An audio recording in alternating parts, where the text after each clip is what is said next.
Hello there, welcome to another edition of stories of amazing people out there who refuse to give up and who did not capitulate when others may have just given up the ghost. These heroes that walk amongst us found a way. There is always a way to extricate yourself from otherwise precarious dilemmas.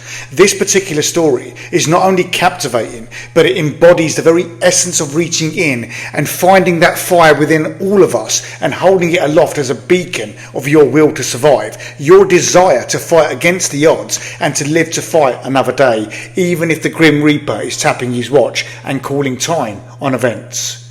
Now, this story is just such an amazing tale of unbelievable survival, fate and perseverance. I'm sorry, but you will be Googling this one into the early hours of the morning. Other search engines are available, so fasten up, this one is about to start. Before that, and very quickly, I would be most obliged if you hit that like and subscribe button, like it is going out of fashion, and before the cops come. Thanks. Now, 29-year-old Harrison Okene was a ship's cook on a tugboat named the Jaskin 4, and on the 26th of May 2013, the small boat was on its way to assist a nearby oil tanker about 19 miles off the west coast of Nigeria.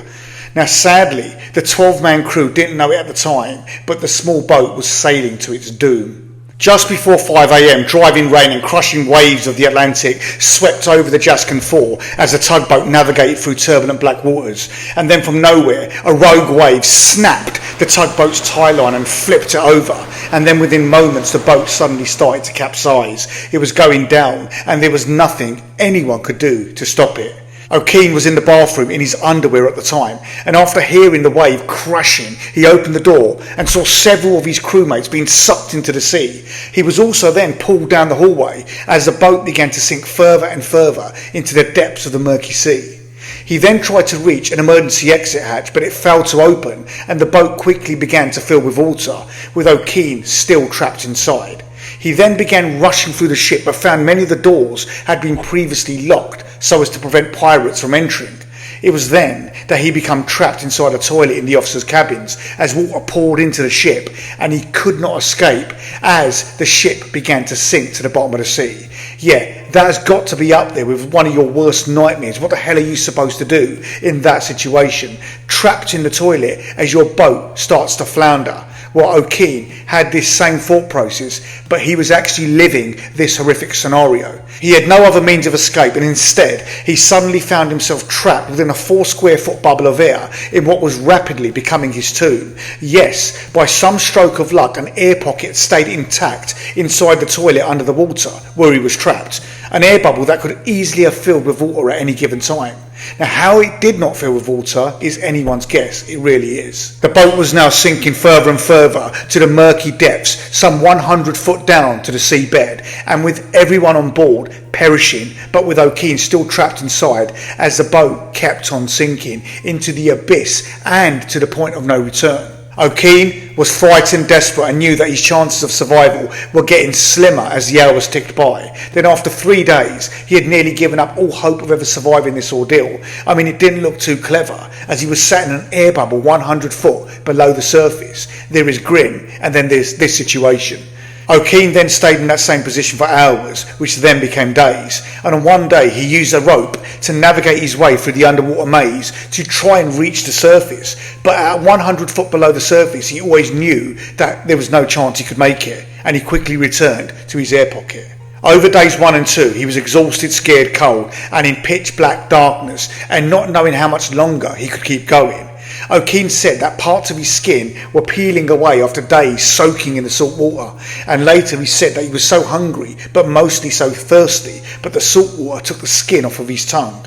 But remarkably, he then survived on a bottle of coke during his almost 3 days in the water. Okene was in huge danger of carbon dioxide toxicity, as well as facing thirst, hunger and hypothermia. In an area the size of the air pocket, about 13.5 cubic metres, it takes around 56 hours for carbon dioxide toxicity to set in. Now, Okene had been down there for around 60 hours. It would have taken about 79 hours for him to become unconscious from carbon dioxide, but he did not give up. He kept on going. When people are trapped in confined spaces, it is not the oxygen running out that will kill you. It is your own exhaled breath causing a build-up of CO2 that will be the cause of your demise.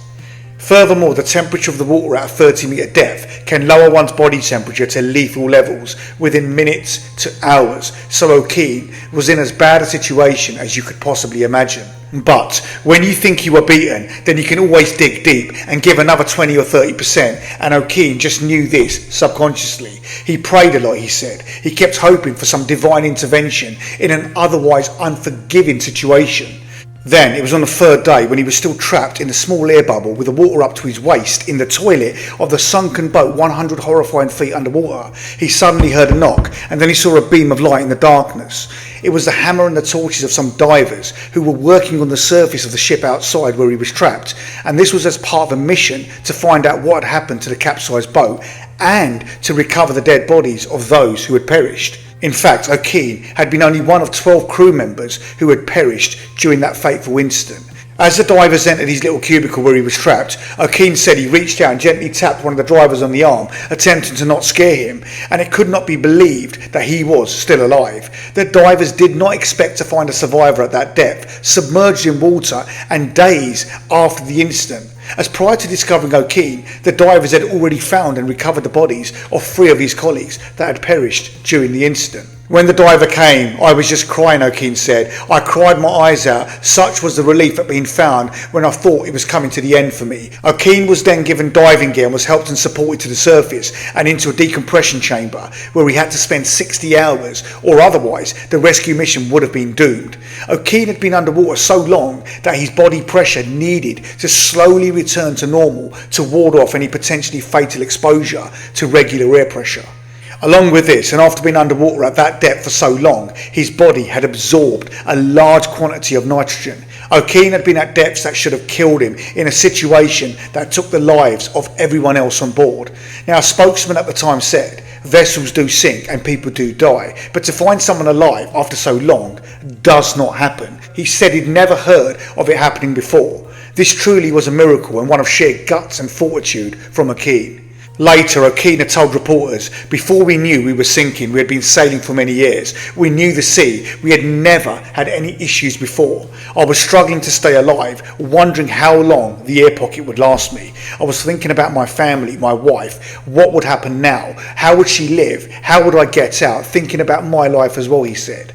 Such horrific thoughts to have to contemplate at 29 years old. This brave soul never thought he would be on this side of affairs telling this story when he first started to slink into the dark, cold and chilling waters at the time, going further and further down into the abyss.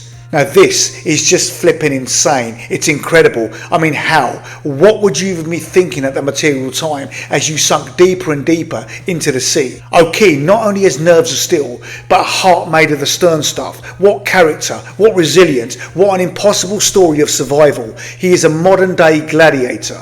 Okene is lucky to have survived such an ordeal, as he was believed to have been hours from death when he was found, and unsurprisingly, Okene later vowed never to go out to sea again, and I don't blame him at all, as this is a stuff of nightmares, a real horror story. But then again, and just when I thought that I could not be any more impressed and stunned at this brave man's resilience and perseverance under extreme pressure, he still refused to give up, and just 2 years later, he then faced his fears again and became a certified commercial diver.